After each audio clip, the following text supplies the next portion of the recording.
Your attention, please. Attention, please. And now the moment we've been waiting for is here.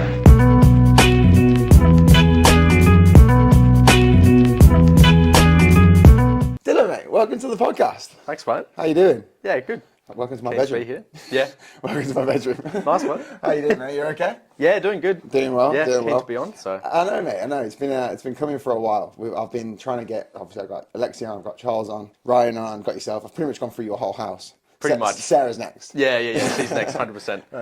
Well, first of all, mate, thank you for coming to my birthday yesterday. That's all right. Yeah, I was happy to be there. Mate, It's good I pizza. Yeah, mate, I felt so bad for you. You're on like a cut at the moment, right? Exactly. Yeah, 2 weeks in, so 2 weeks into a dieting. still got a few slices in, which was Yeah, good. and so you're 2 weeks into a dieting cut, and I'm taking you to bottomless, all-you-can-eat pizza and drinks, which is Worst timing. Yeah, worst It's my timing. favourite thing, Yeah, but just not when I'm going to cut. yeah, fair enough, fair enough. Are I you a would- big pizza guy? Are you a big food guy? Yeah, I eat a lot of food. Yeah. I love food. Yeah, Especially pizza. You can't go wrong with that. mate, especially at Richard. So when I moved here like 2 years ago, we were just walking around trying to find coffee shops and stuff, and we popped into that Richella's pizza.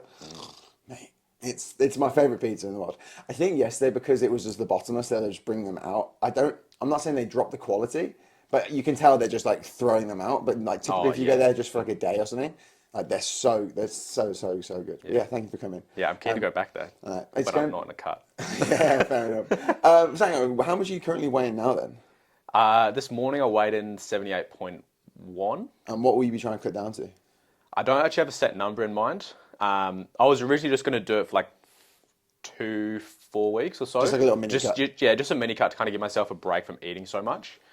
But now I'm like halfway, 2 weeks in basically. I'm kind of like, I'll just go until basically I see like a big performance drop in the gym. Yeah, of course. Or I just like energy throughout the day just goes to crap. So you're basically just trying to remove that top layer of fluff a little bit. Exactly, yeah. Like whatever number I end up at, Fair I'm enough. not too fussed. It's more just... So your top end calorie number, what's that then at the moment? Like when you were in your current like bulking phase or whatever, how much would you be eating on a day? I was gaining, like slowly gaining on 3,800. Mm-hmm. So I've dropped calories now to about 2,900 for a cut, which is still... Wow, it's pretty big. It's still a decent amount of food, Yeah, but... well, that's sometimes, I was up until yesterday. I was going for the last 5 weeks, I kind of like, I'd say similar kind of thing, like a mini cut type thing. And when you have a bit of muscle mass and when you are exposed to quite a lot of training volume, your actual dieting numbers don't need to be ridiculously low. Nah. Like I can still eat 3,000 calories and lose weight, and that's a really not. Like, I'm full on that, to be fair, and I can still see the weight consistently dropping, which is a nice thing. So you're at 3,800. That's a mad amount of food, and now you're at 28, 29. Yeah. How are you feeling? Are you feeling a bit like irritable? How's your training kind of?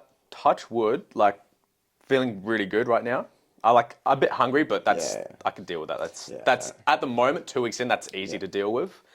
Performance in the gym hasn't really crashed or anything like that. I just got to make sure I time my meals well around training. Feeling good. It's actually kind of nice to not eat that. I enjoyed eating that much. Yeah, I enjoy eating that much food. But after you've done it for months and months, almost a year, it just gets a little bit. You're like, I don't want to think about. Yeah, I know exactly. I don't want to try to force this food in, sort of thing. Even though So to give a bit of context to people who'll be watching this, this is such a massive platform with thousands and thousands of viewers, obviously. 100%, the thousands of people. Thousands of people. But to give a bit of context, so you and I met at Fitness First. You'd moved down from Byron. You're friends with Charles, who's the powerlifter. And originally when I met you, you were also in the powerlifting game. Yeah. And now you've kind of transitioned away from powerlifting, and now you've gone to more that I'd say power building. Is that kind of a thing? Yeah. Where you're doing big compounds at the start of your training, followed by just sending it on your hypertrophy work? Exactly, yeah. Yeah, and you're just trying to get yoked. That's the goal pretty much. Just get strong, get jacked. Yeah, I like that. And that's kind of always been where I've at. I've definitely moved away from the powerlifting for now. Mm-hmm. Do you think the aiding of the hypertrophy and building muscle, do you think that will aid your big compound lift anyway? Like say if in a year's 100%. time you're just way stronger from a muscular standpoint, do you think your big lifts will just be going up as a byproduct? Well, that's it, yeah. Like the principles of it is the same. Like I'm still going into the gym trying to add a little bit more weight or a bit more reps, whatever it is. Yeah, like it's still, course. and like more muscle, assuming that your technique and skill of the movement is good, like more muscle is going to move more weight. Yeah, of course. As well. Of course. So in the long run, definitely, it will help, especially when I get back to powerlifting, which I think I will. It's just going to be a while until I do that. What was the decision to move away from powerlifting and from a sporting context? So I like the training. Well, actually, no. Let's say I like the training for it, but then usually the last 2 comps I've done, I haven't really enjoyed that final 6 weeks of prep, just feeling banged up. I've got to go into the gym. I put a lot of pressure on myself to hit these numbers. Yeah. And if I don't, then I'm I beat myself up about it. So it's just one of those things I definitely want to do it again, but I just want to do it at the right time. So basically if I'm going to do it, I want to do it with 100% commitment to it. Yeah, of course. Whereas right now, obviously working as a PT, 5 a.m., 4 a.m. shifts. Yeah. Or getting up at those times. So that kind of eats into it as well. And if I did it again now or in the next 6 to 8 months, I don't think I'd be able to put as much effort or put as much into it as I could. No, of course. And that's just, I like to do stuff 100% always. Yeah, of course. All the time. And I think it's one of those things, especially, I think why we all get on quite well is we're all quite type A people, hyper competitive in a specific environment. We want to, whatever we direct our attention to, we want to be really fucking good at it. Exactly. I think we're all kind of similar to that. I think that's one of the reasons we all get on so well is that kind of PT crew. And it would be very frustrating being involved in a sporting context going, I can't give my full attention to this.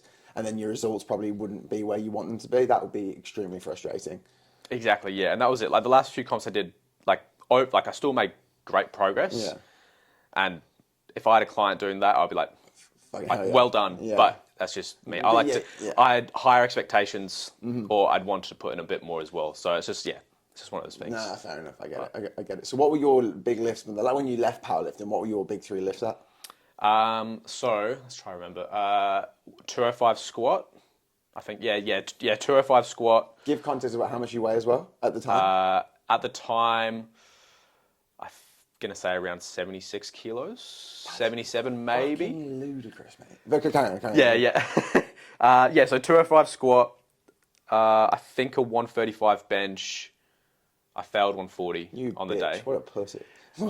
Actually, that was the lift that I failed. Yeah. The 140 was my favorite lift of the day. Because I was doing it and I was just I didn't mess any technique up. There was nothing. I just wasn't strong enough. Yeah. Okay. So I was it wasn't a technical. there was nothing. I was just I just wasn't strong enough, and that's it was a weird thing. And when I tell people that, that's kind of weird that you think that, but. I was that was my favorite lift of the day. Because if you fail a squat or a dead, there might be a technical breakdown where you're actually I didn't hinge properly, I didn't brace properly. Set up properly, or I missed a command for powerlifting as well. So it was there was nothing that I messed up. I just purely wasn't strong enough for it. Wow. So 205 squat, 135 bench. Yep. And then in the gym, my best is 230 on your for deads. deadlifts. Yeah.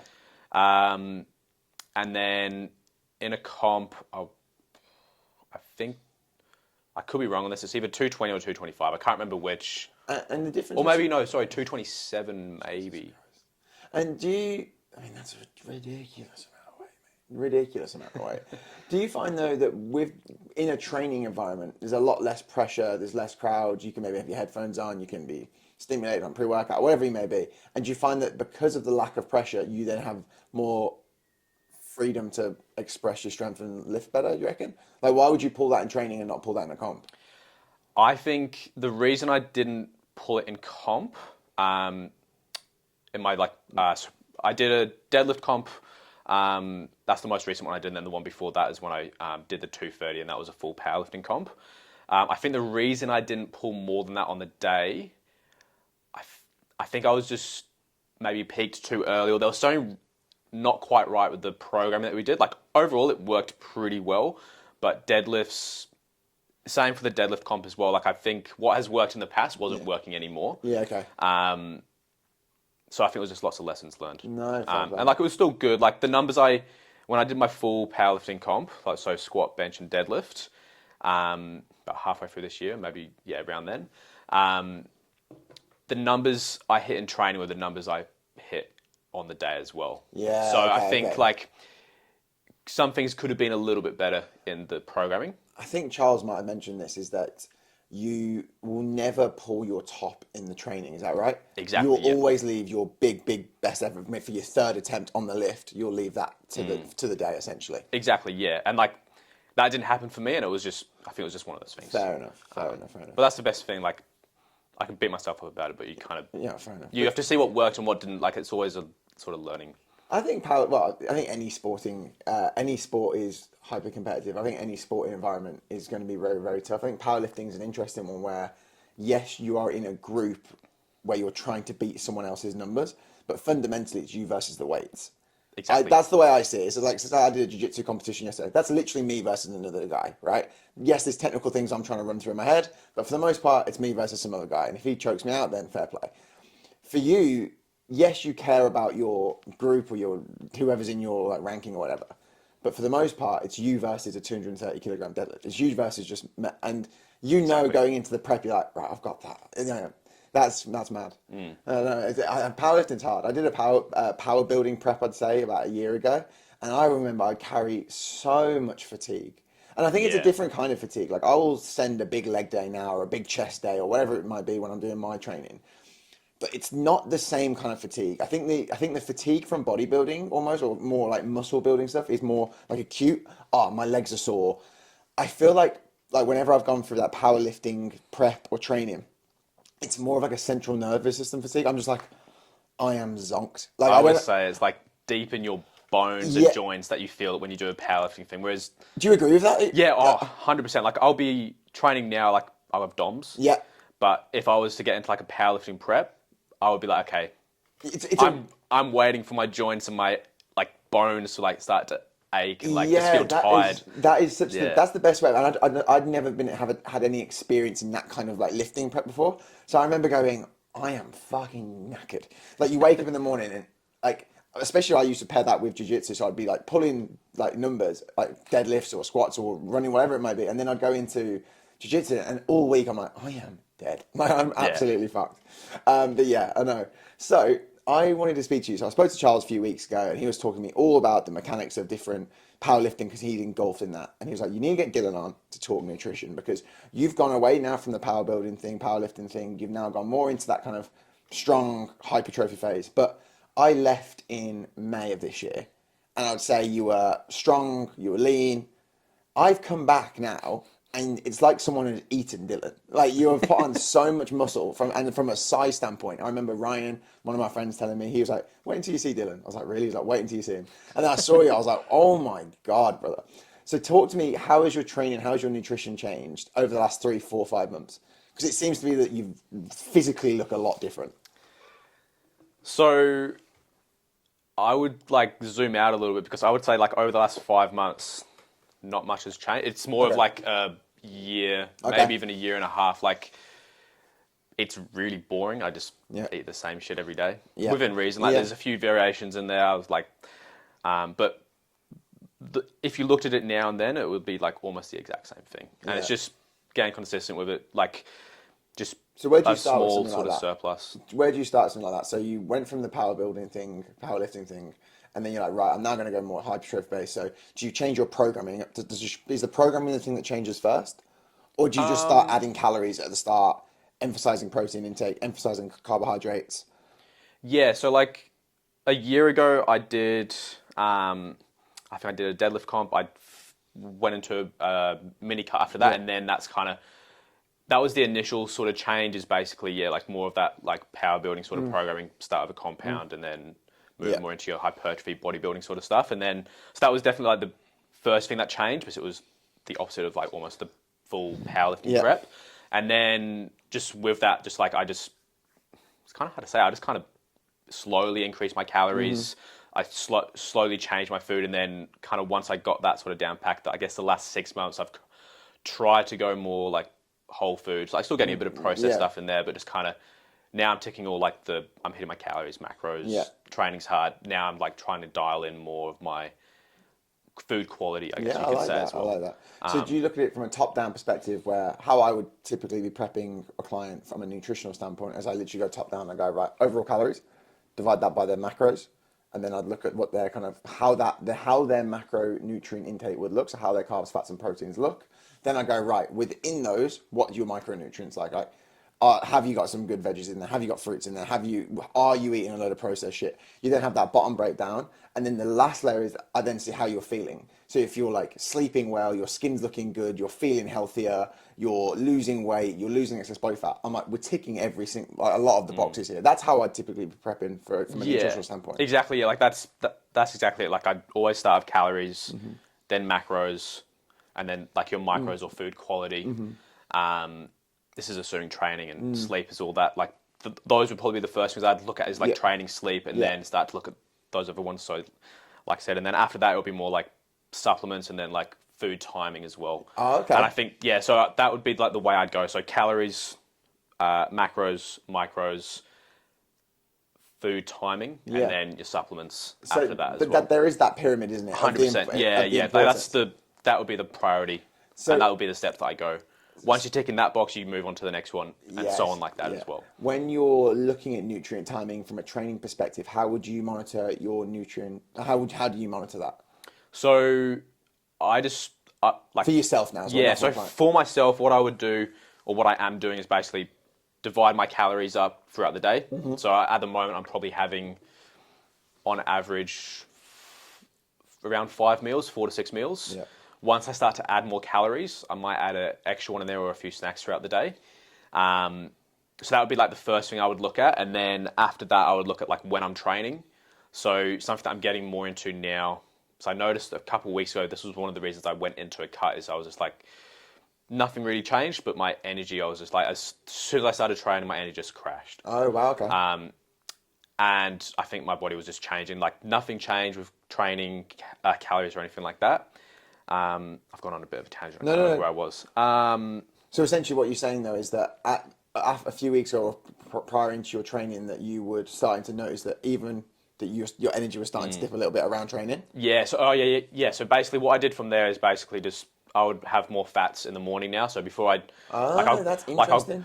I'll go to work, I'll probably have like a higher fat, a bit more protein, a little bit of carbs, not much. And then I get home after work, basically I'll probably train, let's say around 11. So this is around 9 o'clock. I'll have a high carb, a little bit of protein. So 2 hours minimal. out, you're carbing up essentially. Yeah. Like not a lot of fat, not a lot of fiber, just really easy to digest. Yeah, of course, yeah. And then in training, I will, if I'm doing like a leg day or a big session, I'll have some like carb powder, something like that, just to kind of carry me through. Cream of rice type thing, or? Oh no, I'd have that before. Okay. So like that would be my pre-workout meal, is like the cream of rice. Yeah.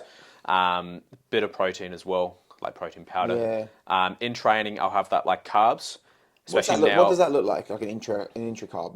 What is that? I would just do like a Gatorade. Oh, okay. A Gatorade powder. Yeah, nothing fancy. Just yeah. literally some sort of carbs to have in my water. Yeah. Especially now I'm going to cut as well. It's like obviously lower calories. That kind of helps me maintain that the energy throughout. Yeah. Yeah. If I was, and then after that, I'll eat pretty much straight away. So that would be like carbs, protein, and then the rest of it kind of like that makes sense. In the evening, that's a bit more balanced between. And how far are you eating before you go to bed? Because I know Alexia, who I've had on last week and a couple of times, he's a big proponent of not eating too close to bedtime. Yeah, like that's something I could get better at, but it's just like a work.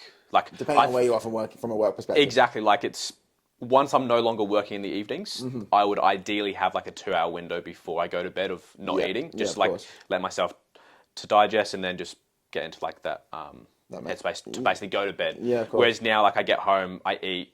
20 minutes later, I'm lying down in bed. So not ideal, not optimal, but it's just like you got to. Of course. Just with life, like you can't always be optimal. That's an interesting point. And Charles, who I had on a few weeks ago, he made a really good point on this. He's like, there is the perfect week of training with the perfect optimal nutrition and nutrition timing. There is the perfect week. But then we also then throw in a load of lifestyle factors. Exactly. So we have to maneuver that, right? And at the end of the day, I'd say we're both probably recreational athletes. And what I'd say about that is that we're not getting paid a load of money to be athletes. We're probably just doing it for the love of it and because we're pretty competitive. Like that's why we do it. So we've got to take the most optimal thing through our life on top of that, and you kind of maneuver it as you go, right? You got to make it work. Yeah, it's like training a client. If they don't love the training they're doing with you or the workout or the exercises, they're probably not going to do it. Yeah, that's fair. So it's like you got to enjoy it. It's got to fit your lifestyle. Of course. Otherwise, you won't even be able to build the habit to allow you to continue to do it. Exactly, 100%. So when you're having a higher fat higher protein breakfast, reducing your carbohydrate intake for earlier in the morning. Why is that then? Why would you not want to load the start of your morning up with a carbohydrate-based breakfast? So what I was doing before, I just have some muesli bars, Yeah. and then just like it was pretty much all carbs. So I was having too many carbs before I'd go to train. I was just crashing. Got you. So that just like with the fat and the protein as well, like it just kind of, if there's any carbs in there, just like it's going to digest slower as well. Whereas it was like with carbs, it's just going to be. Yeah, okay. It's just like not an instant hit, but it's a simple way to kind of look at it. And another way of thinking about your fats around training is that your fats are going to digest a lot slower. So you actually don't want to have that prior Exactly, to like training, 'cause that's- it's going to clog your digestive system. You might have GI issues, whatever it may be. Your body's going to be working to digest that. Whereas prior to training, get a low fiber carbohydrate in that's going to be able to just hit that into the glycogen. Exactly, yeah, like low fiber, low fat, just. And that's where that Carbs, cream of basically. rice comes in. Exactly. I've still never done cream of rice, you know. I'll send you the recipe. Yeah, it's yeah. good. It's taken me a while to get it right, but it looked. Alexis looks fucking dog awful. He shows me his little picture of his cream of rice with his blueberries. I'm like, it looks minging. It looks like a bowl of slop. It is. It is. Like it is. Does it taste nice at least? Yeah, and it's so easy to eat. Okay. And it's cheap. It's the cheap. It's cheap. It doesn't look great, but Yeah. it tastes fine. So And it's just, here's a question, right? Especially with, I find that a lot of my clients are, I'd say mid to late 20s or mid 30s or maybe even 40s or 50s, right? So what I am willing to do for my training or from a nutritional standpoint, it's very hard to pass those same habits onto them. Yep. If I'm trying to get a 45-year-old business exec to have his cream of rice, or I couldn't see a world where it would happen. He'd be like, no. He'd just go, no. So sometimes it's really hard to get people to buy into things of what we do, because I think our mindset maybe around training is different. Like my lifestyle is based around training and fitness and nutrition. I think for a lot of people, it's not a priority. Like it is, but it's not up. It's not as high of a priority as it is for us. Yeah. Jamie, I believe, who's at Melbourne Strength Culture, he's one of the coaches there. He's one who used to be my coach. And he said that one of the things he loves is working with people where fitness is one of the top 3 priorities of their life. And he said that from a coaching perspective makes it so much easier, because you're then working with people who actually really, really care about the results, rather than it's not like a forced endeavor that they have to do. And I think that from the few of the people I do train who are really bought in, it makes my life so much easier, because I'm like, right, do this, do this, do this, watch what happens. They do it, they follow everything, and then they get good results. You're like, there you go. Whereas if you have to try and convince someone to do something, I'm like, oh, it's a fucking slog, mate. Well, that's half the job, really. Yeah, of course. If you got those sort of clients, that's the people you're training as well. I know, of it's course. just trying to convince them to do it. That's where it just comes in. 100%. Yeah, 100%. You got to find what works. So what's the overall plan then? So you're now going for this hypertrophy phase, just getting absolutely fucking yoked. That's the plan. That's the plan. Yeah. And then are you just going to cut down and just get absolutely shredded, and then just keep recycling that process, baby? Yeah. Then go back into another bulk. Can you explain to me, right, when you do a mini cut, you remove that top layer of fluff, let's say, and you get really lean. So you might go from 78 at the moment to, let's say, 75, 74, 73, wherever you might use 3, 4, 5 kilos. You then shredded. You then go back into a build phase. Are you then better exposed to training to then build without putting on more body fat? Because essentially, as you then go back into a build, you're going to just put on the body fat that you've just lost, essentially. If it depends how you do it, because everyone's been saying to me, and I've looked at pictures now as well, but like I said, about a year ago, I finished my last mini cut. Mm-hmm. I would say when I finished this building phase, I looked leaner, or as lean as I did back then. Wow. So, but that was just the way I did it. Like, it was very slow. Like what I like to do now, I get clients to do this as well, depending on where they're at, or definitely do this for myself, is basically like really just slowly reverse out. So let's say I finished this mini cut that I'm in now in 5 weeks, like 4 weeks time, let's say, I'm still eating that like 2,800 calories. For 1 week, I'll go like, let's just say 3,100. Yeah. I'll probably still lose a little bit of weight, and then I'll bump up to 34. Like just really slowly until How long are you having in between those bump ups? So like the way I would usually do it for myself would be like every single week bump up maybe, let's just say 200 calories for the sake of it. Just like a small jump until I kind of see my body weight start to like level out and not lose anymore. Because what will happen is in those weeks where you're reversing out, the first few weeks at least, you're still going to drop weight. Oh, because you're still essentially in a big deficit. Exactly, but you're like getting a little bit more calories in to like let your body recover from all the fatigue that is getting from training. Yeah, of course. Eating low calorie, and just having that little bit extra food, you're going to feel fucking jacked as well. Yes, okay. So that's kind of the way I like to approach it now, and then just slowly go like that, and then when it basically stops, or like the scale like starts to level out, that's I kind of hold that 1 to 2 weeks, 3 weeks, depending on how I'm feeling, and then just basically repeat that process, just bump up by a little bit more until I slowly see that scale weight moving. Wow. Okay. And then basically just find a point where I'm gaining a small amount every week or every 2 weeks. And what kind of numbers would you be looking to be increasing week on week? A pound? For me, is that too much? I don't know what pounds. Half kilos. kilo. Half yeah, kilo. so like anywhere from like 200 to 500 grams a week. Okay, yeah. Like so within that range, I'm Yeah, okay. I'm going to be happy as long as performance is going up, which it most likely will be. Yeah.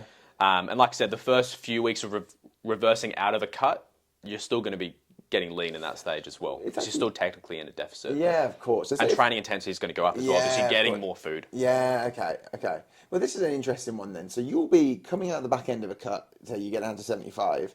You then take 3 weeks to then start reverse dieting, where you then hit that thing where now I'm starting to maintain, so you've brought your calories back up. You then, let's say, over a 12-week period then of a small bulk, you could still put on 5 or 6 kilos. 100%, yeah. Wow. Like, depending where you are in your training. Yeah.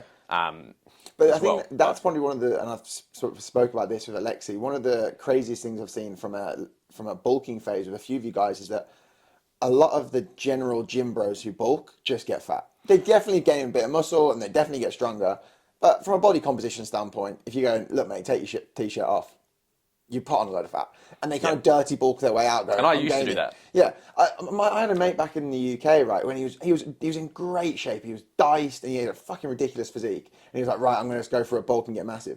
I saw him 6 months later. I was like, "You're a fat fuck!" Like, 100%. And then he was like, "Yeah, but I need my calories in." And he was just waffling on McDonald's. I'm like, "Well, your body composition's not." And I actually think because it was so ultra processed, his training intensity probably negated anyway, and probably reduced. Which is that's it. If you're eating stuff which makes you bloated, you don't feel good energy-wise. Like you're not going to want to train, or you're going to train, but it's going to be half-assed. Like it's just the enjoyment of it. Of course. Goes way out the window. So when you're coming out of that into that next bulking phase, you're essentially in a very, very lean bulk. And would you say then one of the ways of you reducing that increase in body fat is because of, yes, calories may be a slight surplus, so body fat will be increasing, but is it because of the macronutrient intake of the things you're eating?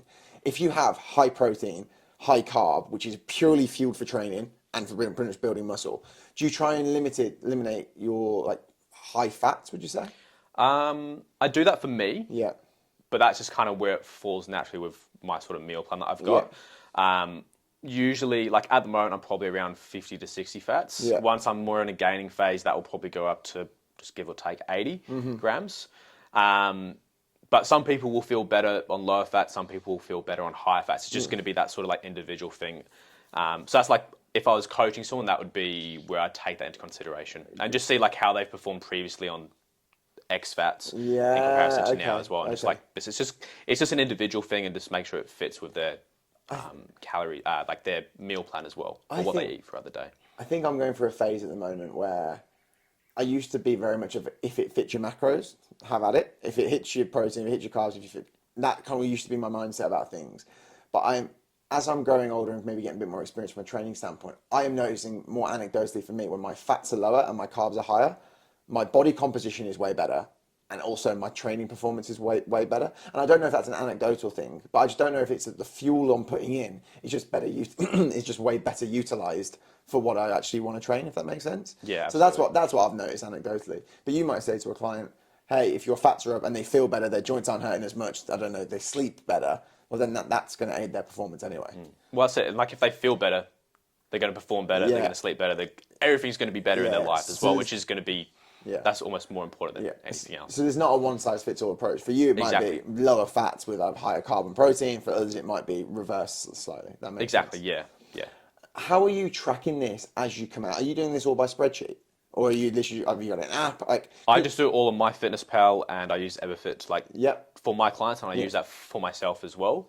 I just do it all in there pretty much. Do you pretty much so what your clients get, is that pretty much what you do for yourself? It's not a bad way of doing it if you do.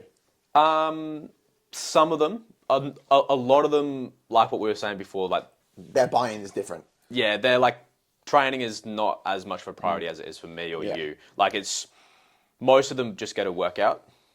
If they want to take, like I have a few that do like the nutrition sort of side as well, and I help them with their calories, meal plans, like that sort of thing as well, but not a lot at the moment. I want to get more into that, like just coaching people like myself or maybe you as well. Like it's just, that's my goal for this, like the rest of this year and next year is to get more into like that sort of client.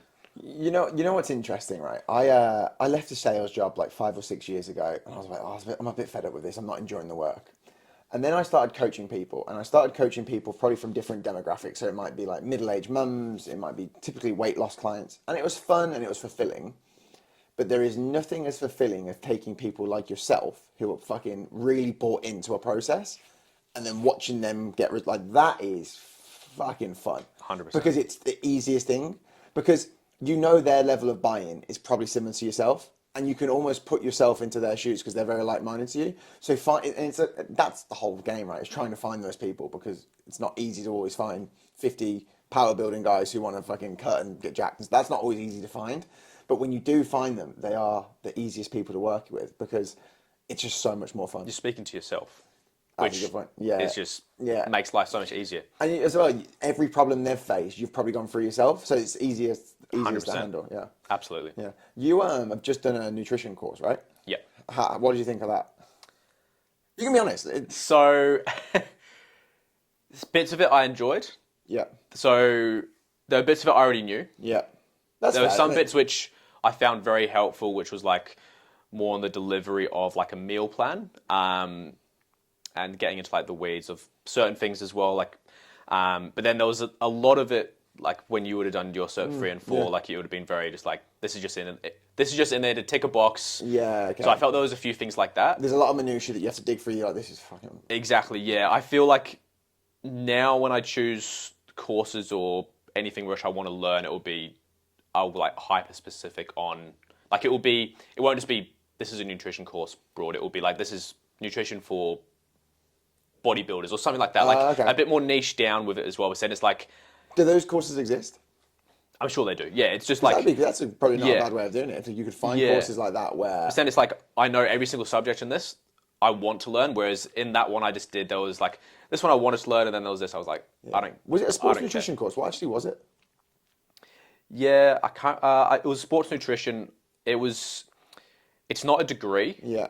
I could be wrong on this, but I think what they do is they pull bits from lots of different areas, lots of, like, not different courses, but like different subjects, so that way you can be classed as a sports nutritionist, I believe, something along those lines. That's cool. So it's not a full degree, but it's more of a, I think it's called like a skill set. Okay, got you. I could be wrong on the technicalities there, but something along those lines, yeah. But you definitely think that there was definitely parts of it that helped in the aiding of giving people... Yeah, like there was definitely value in it, 100%.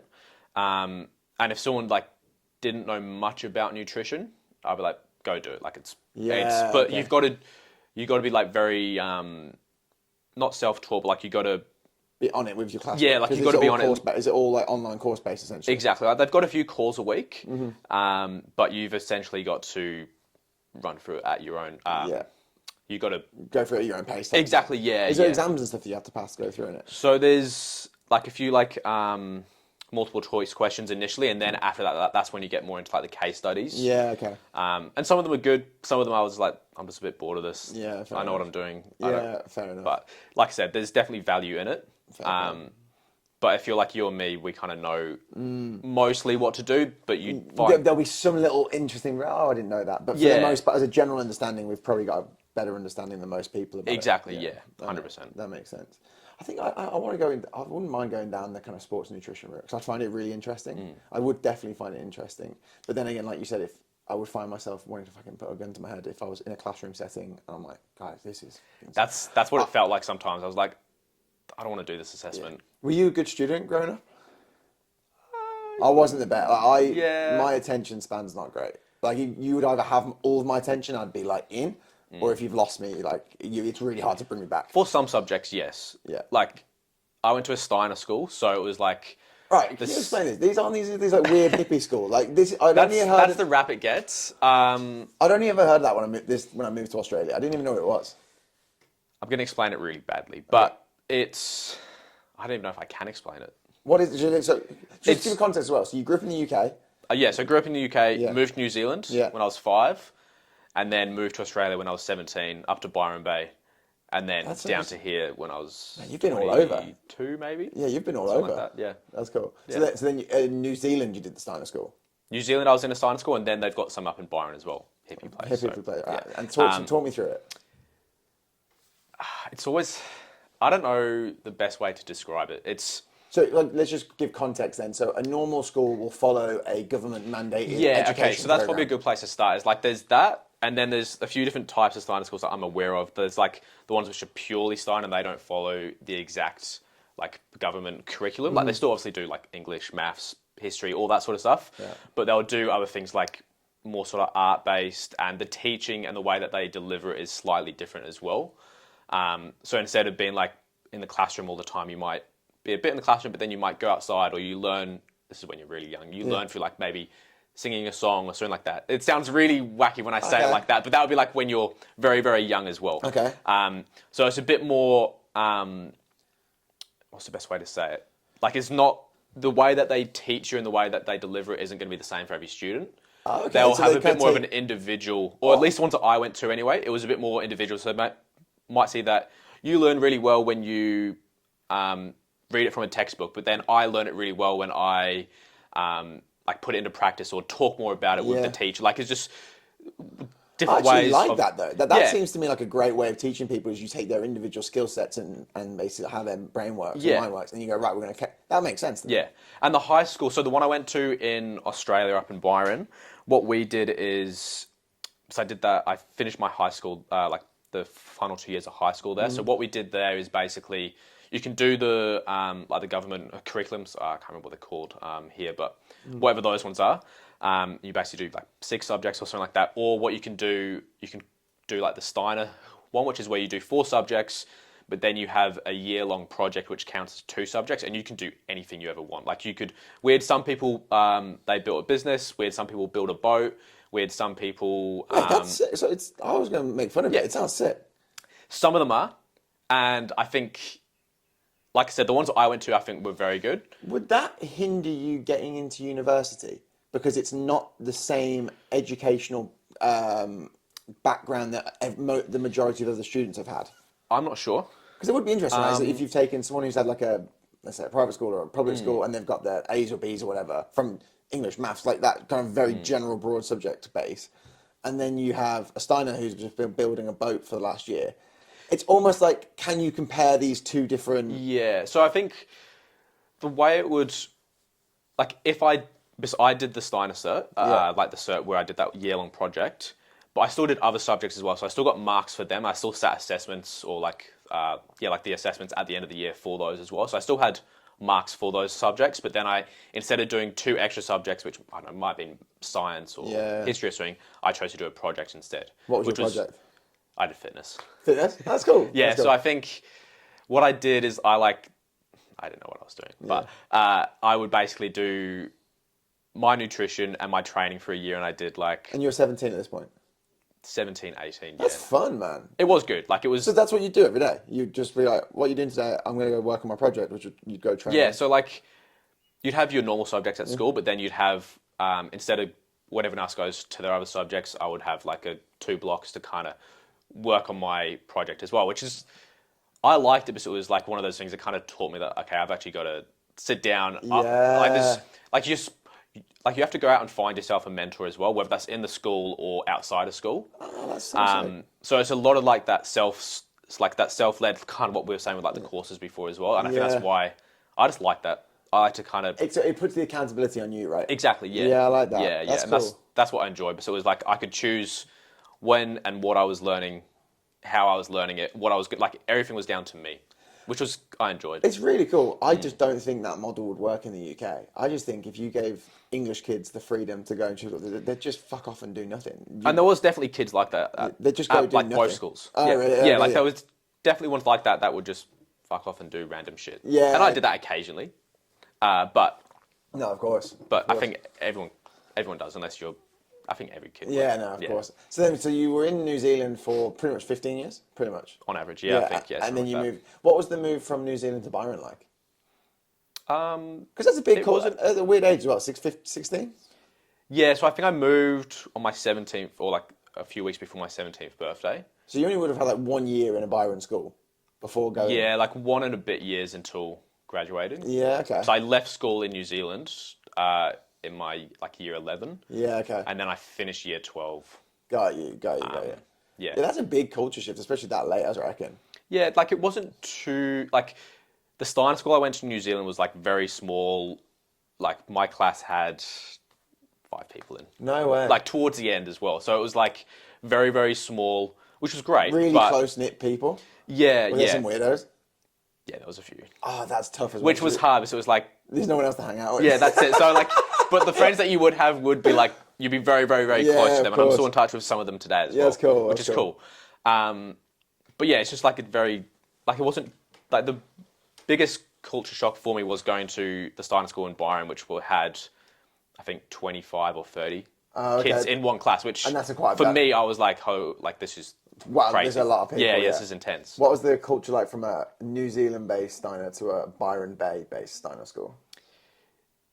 Bear in mind, the culture of Byron Bay is about as hippie as it gets. Yeah. So like, probably not what you'd think. Like the Steiner school in New Zealand, I would say was more Steiner. This one that I went to was a bit more of a mix of, I would guess, like a public school and a Steiner school. Like it had a good mix. Yeah, like okay. So it was a bit more strict. Like I said, they offered the like the government curriculum as well. Yeah, so it was like a bit okay. of like a good mix. It was a hybrid almost. Yeah, exactly. Yeah, but it was fun. Like it was. That's cool. It was great. That's cool. Yeah. And did you just like start? Did you learn to start surfing in Byron?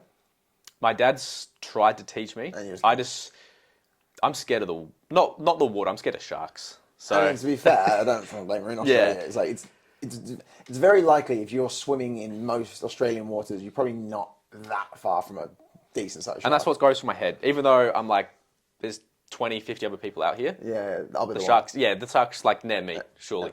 No offense, I can't see you being the best of swimmers. You're just a bowling ball of muscle. I can't see you like floating. I was never great. Like I can swim. Yeah. But I'm not like Ryan. Oh, well, Ryan's a fucking freak. Yeah. Ryan's one of those people who's like, he's so humble about how good he is at a lot of things.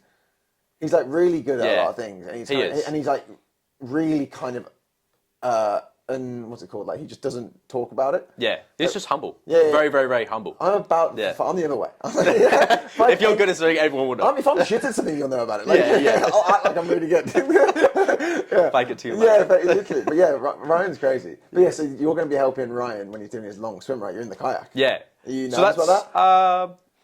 I'm more worried about my hips and my back. Yeah. Just sat in like that position. Yeah. Like I'm in a kayak, so I'm just going to convince myself that I feel safe from sharks. For the 10K, I think you'll be fine. I think the longer one, which is the 30K, right? Yeah. I think I'll come and do that one with you. Yeah, like I think I'll be throwing you guys sandwiches and chocolate bars. I'm excited for it, to be honest. Like WA water scares me. I'm not going to lie to you. I think I'm a bit apprehensive of getting in the water, but I'm in a kayak, Ryan's in the water, so I'm like, if anyone's worried, it should be Ryan. I'm more worried about you not being able to keep up with him. Not saying anything about your thing, but he's that's crossed my mind. No, Ryan, slow down, man. Have you ever kayaked before? I've done it before. I enjoy it, but it's been a while since I've done it. There's definitely like a coordination thing that you need to like be able to manage, like a pace and things. It'll be hard. And like the last time I did it, it was probably in New Zealand, maybe. Yeah, fair enough. And again, in New Zealand, I imagine no sharks, no nothing. Like you. Oh no, you get great whites. In New Zealand. Yeah, the water's pretty cold there, so it's like just pure seal territory. I imagine. They love it, yeah. But that never really. I don't know why. That never really crossed my mind when I was there. I don't know why. It doesn't scream shark territory. Maybe it's new. Okay, dumb question. New Zealand doesn't give me beach. We're going to the beach vibe. Byron Bay, you going to the beach. I don't know if I'm going to. Not as much as Australia. Like when you think of Australia, it's like beach. Yeah. Like sunny, all of that. New Zealand, not as much. But when you get there, it's actually like it's very, very big. Really? Yeah, not. I don't think it would be as big as Australia, but Was the beaches over there. weather decent though? Depending where you are, some like in Auckland, it rained a lot. Yeah. But it was like similar to Melbourne, where the weather just changes in a day. Like you'd have 5 different. Got you. Yeah, So in yeah. the summer, if you had decent weather, everyone's going to the beach. Yeah, yeah, and the beaches. Some of the beaches are just like black sand as well, which is kind of cool. So it's all wow. volcanic. Oh, wow. Is there volcanoes in New Zealand? Yeah, there's a lot, especially in Auckland. Like, Oh, I did not know there's. I don't know. I don't think any of them are actually still active or not active. Like dormant or whatever like that. Yeah. Is that on North like- Island or South Island? That's North Island. So like you'll sit in like you'll be in Auckland and like there's just hills everywhere. Each one of them is basically like a volcano. No fucking way. Yeah. I did not know Yeah, that. but then there's the big one as well in the harbour. It's a big volcano. Yeah. Like big volcano. Yeah. And It's huge. Like you look at it and Are like you fucking with me? I didn't and know that, this was a thing. And that looks like a volcano. Like it looks like a Like it's an actual. yeah. It's like that. It's got the like the flat on But the that's thing. dormant though, or that one's I'm pretty sure I could be wrong. I'm not sure, but my like God. it's not an issue. I don't think. volcanoes scare me. Like, Yeah, I that's- remember there was at Bethesda Museum there, and they've got a. Is that the one where the volcano went off the coast of New Zealand? I'm not sure. That was a Netflix documentary I watched. There was not a sure. there was a volcano off the. I swear it was New Zealand. Probably. Right. And they used to do boat tours out to it, and you could go onto the island. And then one day they brought the boat tour up. They got it on, and the thing went off. And basically, this thing exploded, and essentially, I think it like vaporized the air. So like the air went from like normal temperature to like 100 degrees in like a split second. And then everyone was running back to the boats, and people's skin were peeling off, and everything. It was fucking volcanoes. That are sounds scary. terrifying, yeah. Volcanoes are one of those things that you don't think about them, but they're really scary. 100%. Yeah. Yeah. Absolutely. Yeah. Well, at the museum I went to, there was this. There's a room like this. Like you go and you sit down and you're basically watching the news, and then the volcano goes off. It's like a simulator. Yeah. And that terrified the shit out of me. But it was looking over Auckland where you lived obviously as of well. So it course. was like, and you'd slowly like it would be on the news. They're talking about it, and then you see the volcano through like the windows, Oh like my God. erupting, and then And then- terrifying. Yeah, yeah. like the room shakes and it all goes black. Oh fuck that! That's Yeah. terrifying. I did not know. Terrible. I didn't realize that New Zealand had so many volcanoes. Yeah, So I don't think they're like active. But the much black anymore. sand would almost be creepy as well. I think. It's kind of cool. Well, no, it was just kind of normal to me as well. Yeah, So I was of like, course. my not first experience with beach, but like 15 years of going to the beach, it was always black sand. That makes sense. So it was coming here, I was like, oh shit, the sand's not black. Yeah, it was a of weird course. sort of. Oh yes, and you would have gone from black sand, then Byron, which is like crystal blue and Yeah. white sand. What was the reason you moved down to Melbourne? So I originally moved to Melbourne. I can't remember the exact year, maybe 2018 or 2019. Yeah. Just stupidly, I didn't know what I was doing. Oh, okay, fair enough. So you've already been down here before then. Yeah, for like 8 months. It was Failed. Oh, it was the biggest fail of my life. Why? What happened? Did you come? So you came down? I came down to coach. No, this was before any of that. Like, I had no idea what I was doing. I just worked in a cafe. Yeah, you I just was came down- drinking on the weekends. I was, like, partying. Yeah, okay. Spending all my money that I didn't have. Yeah, okay, that's Owed nice. my parents money. Yeah. Moved back, like, 4 months before anyone knew anything about COVID. So it was, like, perfect timing. Oh, wow. And then studied PT, like, Cert 3 and 4. During COVID. And, Yeah. like, worked as, like, a tradie. So I was still making money, which was good. Nice. And then Charles moved to, like, me and Charles studied together. We trained all the time together up there as well. How did you guys meet each other? So we both went to the same gym, and we both went to the guy who owned the gym to ask us to mentor him, for him to mentor us through the Cert 3 and 4, was we had to get work experience. Yeah, okay, And it just cool. happened to be at the same time that we both did it, and we both asked me, I was like, oh, yeah, I've got another person. I was like, That's okay, so cool, cool. let's see. And then we met Charles, and we just became best friends. Yeah, we just trained, and That's we cool, man. and we're training mostly the same sort of stuff. So it was like just Yeah. Did you go for a colours Phoenix phase as well, like he did? oh yeah, Did yeah, you? yeah. So in New Zealand, it Really? was all body weight. I think I had a pull-up bar. I would do push-ups. I think you were shredded though. Yeah, it was. Yeah, I was very skinny. Yeah, or okay. I thought I was. Yeah, you probably weren't though, but yeah. Probably no, not. Yeah, probably not. And then we're jumping all over the place. But yeah, in high school, I started training. And then moved to Melbourne, and then that's when I moved back before COVID, met Charles. And then he moved here like 6 months before me. Yeah. I came down to visit him. I was like, before that, I was like, I'm never moving back to Melbourne. Fuck that Yeah, place. fuck that place there. Yeah, yeah. And then I moved back. I was like, oh, that's actually all right. Yeah. And then he obviously got me the job at Fitness First. Yeah, so I of moved course. down, I moved in with him and had a job straight away. So it was like the easiest, Transition. the opposite of last time. Whereas where I before moved you down, just I had no fucking job, no place to live. I was just like, Oh, you were winging it. Like, you properly winged it. yeah, it was stupid. Like it was, I like it was a how- good experience. Yeah. Like it definitely, as cheesy as it sounds, made me who I am today. But Yeah. it was good to kind of experience that. Sometimes you have to throw yourself into the deep end. Yeah. And you very quickly learn, am I going to sink or swim? And that, honestly, me moving to Australia, I moved on like 2 weeks' notice. It was not planned. Yep. Exact same situation. No place to stay. I was playing for a football team who were paying me like $250 a week. I had a few online clients and then nothing else. I was like, fuck it, we'll make this thing work. And you basically just drag yourself through shit until you make it work. Exactly. So for you, when you came down the second time, I imagine it was a piece of piss because you've already you've had the shit experience before. So you're like, right, this is gonna be a piece of piss now. I came down, I was like, this is so easy. Yeah, of course. Not like it obviously wasn't easy, but in comparison, it's like coming down that last time, I had no idea. Yeah. I was just like, this will be fine. Yeah. I'll find a job easy, and then I came down, I was like, it's actually kind of hard. This is horrible. Yeah. And then what do you think of Melbourne? It has a bad rap, I think, from Australians. They're like, oh, why would you live in Melbourne? It's cold, it's wet. What do you think? Because you obviously have beautiful weather in Byron. Yeah. And then you've moved to Melbourne now, which rains every other day. I don't mind it. Like, I don't like cities. Yeah. But as far as cities go, I do like Melbourne. Yeah. I agree. I think it's not too big of a city. Bear in mind there's like 7 million people here. Yeah. We live 5-10 minutes from the main city centre. You would never have thought so, I don't think. Yeah, like it's as far as cities go, I love it. It's great. Yeah. I definitely wouldn't be here forever. Yeah. But it's just I'd see it as a stepping stone. What's the dream? What's the dream? I I want like a ranch farm. That's what I want. Yeah, that's Countryside, it. But Yeah, not too like- far from the beach though. So maybe like half an hour from the beach, inland, bit of land, mountains, forest, literally. land. Yeah. I want my kids to have like buggies. Small, and, like little town. Yeah, Yeah, that's it. that's exactly what I want. I want a small town, my own house that I've built. Yeah. Oh, you want to build your own? Yeah, I reckon that'd be cool. Yeah. Would you actually get you'd obviously get contractors to do it, or do you think you're a bit of a tradie by the sounds of it? Do you think you could do that? I could wing it. You could wing. Yeah, yeah. No, what I would do is I would probably. My dad's pretty good with the tools as well. Like he's a painter, and back in New Zealand we had the small house, and he would just build random shit onto it as well. So what we would probably do is I'd get one sort of tradie to sign off on all the shit and to do the stuff that I couldn't do, and then I would enjoy to. And all that kind of Yeah, stuff, I would enjoy the process of making my own house. I reckon that would be cool. But yeah, like small country town, house, lots of animals, family, shit dream, like that. It's the dream. It's the dream. Yeah, that's it. And I home think, gym, yeah, that's it. 100%. And then I think you and I are in the same boat. How's the dating life going?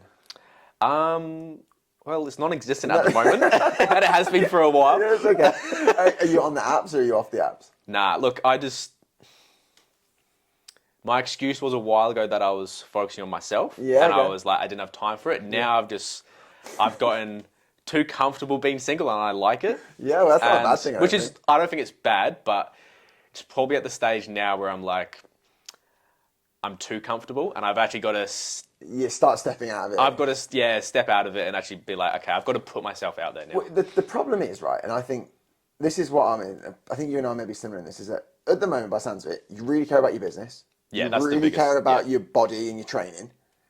The problem is with those two things, they probably take up a lot of time. Yeah. A business is you work and you run a business, and then you're constantly going through cuts and weight training stuff. That takes up an extraordinary amount of time, and you need a very, very understanding woman to come into that. I'm assuming a woman, but you need an extremely understanding person to come into that and to fit into it. Yeah. And it's not necessarily that you have the hours to give Well, that's without it. something going somewhere, and you're not going to willing to compensate on your business because that's going to equate to your end goal. And then if you started going out on dates, then your dieting pretty much goes out the window because you might be having to drink more, you might be eating more like different food. It becomes quite hard to do, especially when you're so dialed in those areas. And that's it. It's like, that takes up so much of my brain power right now that it's like, as much as I know I should and like I kind of want to step out there and get back into dating. Yeah. Get back into it. I've done a bit, but not a lot. Is like, something would have to give for me to put in what I would want to. Yeah. In that situation. makes sense. And, Were you on the apps? I get it and then I delete it. Yeah. Okay. Yeah. I The think boys are trying to get me to. re-download. Yeah, I've re-downloaded it. I Are just you haven't. Hinge, Tinder, Bumble? Grinder? I'll probably I'll probably go more Hinge and Yeah. Tinder, mate. Probably not I've never Tinder. been a Tinder guy. I've always been a Hinge is better, I reckon. Yeah, I think the caliber of people on Hinge tends to be higher, I would say. And you've actually, it's easy to start a conversation. On Yeah, there. You got all the prompts and shit. You actually that's don't just fair. see photos from people. I just think that, you know what I'd say about the apps as well? So I think modern day dating now is very app based. And I think the problem is with that is that you outsource your self-esteem. So for example, if you spend all day liking people and swipe and no one likes you back, your self-esteem is fucked. And it's kind of one of those things is where you outsource self-esteem to people who potentially don't even want to date. So I know a load of girls who have the apps who don't, they're like, oh yeah, I don't use that. So I'm like, why are you even on it then? What's the point? Yeah. So I don't know. I've been off them now for months, but I said this to my mate Oscar the other day. I was like, you feel better off them because you don't outsource any self-esteem. It's like, I work on myself, I train, I work on the business, I do that. That makes me feel good. And then you don't put yourself out there to ever really get let down almost. It's a much better place to be. And it's a lot cheaper as well, so you don't go out and spend a load of money That's on it, dates. 100%. I know. So for a while, there'll be no more dating. What's the ticking point where you go, all right, I have to get back into this? Oh, it's very, very close. It's getting there. The lonely night. The lonely night is really good. It's building up, yeah.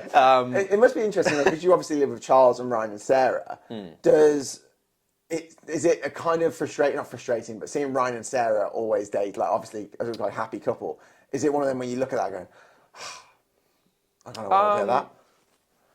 Not as much anymore. Like, if you'd asked me that a year or two ago, or longer, I would be like, yeah, definitely. Whereas now I'm like, sometimes I'm like, oh, yeah, that would be nice. Yeah, fair enough. Like, it definitely goes through my mind, but I'm always just like, what I'm doing now is also for me as well. Like, it's that not, makes sense. yeah, like I don't know how to say it. But, there is nothing worse than being like single and then coming back to housemates who've all got girlfriends and happy, and they're going on like lovely date nights and you're just sitting there and they're like, Dan, what are you doing today? I'm like, nothing. Now I'm like, great, I get to have the night into myself. I'm going to have my pre-made meal. I'm going to watch a movie, go to bed at 8 o'clock. It's so easy to get into that habit of just being like, and I think I've had this recently. I'm like, I'm really kind of content. I'm going to watch Well, that's it. I think that's the same thing. Is like, I'm so happy with what I'm doing now. Yeah. That's always a hard bit to kind of be like, okay, I've got to. Yeah. I should step out of this, but then I. But you're only young though, right? You're 24. Yeah.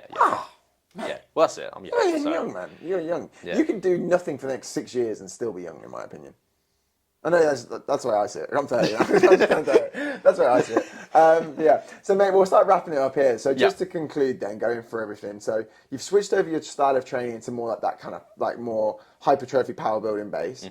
From a nutritional standpoint, how you basically on a rebuild, you just slowly start ramping up those calories week on week until you eventually hit maintenance, and from there you'll track scale weight based on 0.2 to 0.5 kilograms a week, watching that track over time. And at the same time, you're also monitoring your lifts as well, right? Making sure there's no performance drops there. Yeah. Like in a cutting phase, last few weeks I'll expect it to kind of drop off, but massive amounts, sorry, massive amounts, like from a performance drop off. If it was like more than 5 or 10 kilos, I'd be like, oh, okay, that's now I've probably got to look at sleep or something along those lines, or something is like, or stress is maybe up, something like that. But generally, like a little bit of a performance drop, I'm like, that's fine, I'm okay with that. But into like a building phase, ideally every 1 to 2 weeks, I want to be getting a little bit stronger. Yeah, that's cool. If that's not happening, then that's probably where I start to look at my programming or technique or sleep. Like something is probably a foundation not being ticked. Fair enough. And so then you're going to just keep ramping that up. Keep making sure that your performance side of things is going up from a reps and weight standpoint in your training block. Making sure your weight's going up.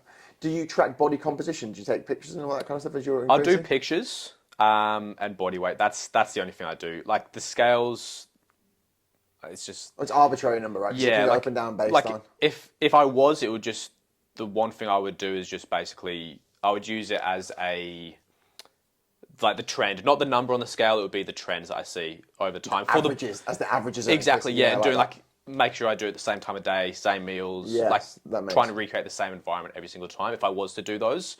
The only other one I would maybe do not consistently, every few months is maybe some like measurements. Yeah. waist, arms, hips, Yeah. legs, all that kind of But stuff. that's usually just like an ego thing to see if I've got bigger biceps. Dick. And like it's not growing too much, but it's still like, It's so small. I needed like a small tape measure. Yeah, small tape measure. Yeah.